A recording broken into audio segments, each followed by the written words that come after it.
There are many spiritual laws that govern our universe. These laws are similar to the law of gravity in that they are always in effect. A law that has recently become very apparent to me, I will call the Law of Brokenness.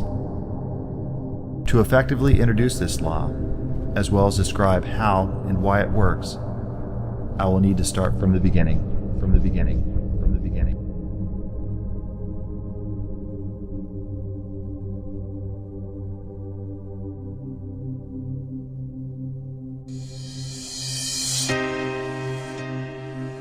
We are eternal beings in a human incarnation.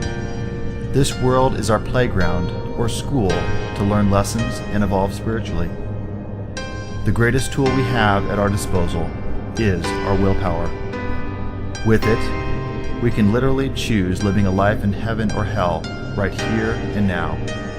We can accept or deny God with it. This law has been designed so that it takes a force of our will to accept God, which we formally define as a power greater than ourselves.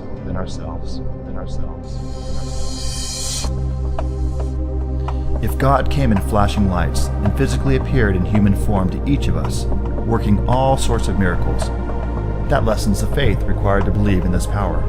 Of course, this occurs from time to time, but cannot happen for every person. If this were to occur, this in essence weakens our will and defeats the purpose of us having a will in the first place. For the pundit to exclaim, "There is no God, because I am calling on her to levitate this table 3 feet in the air," this will not occur because of the lessening of the will. This power is much more subtle than that.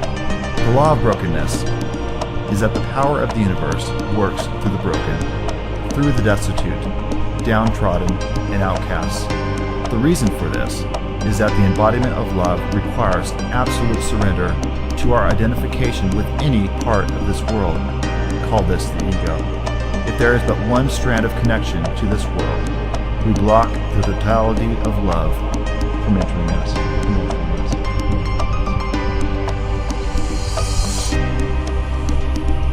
This really is an all or nothing proposition. A broken person more readily admits and knows that clinging on to form spells ultimate disaster, and is more willing to surrender the totality of themselves to this power.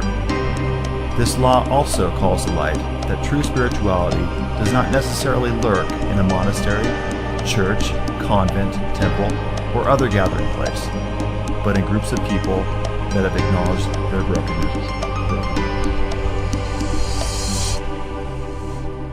This is also the paradox that keeps God out of the limelight, presenting stumbling blocks for the prideful, arrogant, and conceited. To find the answer, we must do the seeking, not have it pre-processed and hand-delivered to us. The next time you feel yourself putting up a wall of arrogance, remember that power is with the broken. Admit your brokenness to others and use it as a fuel to deepen your faith.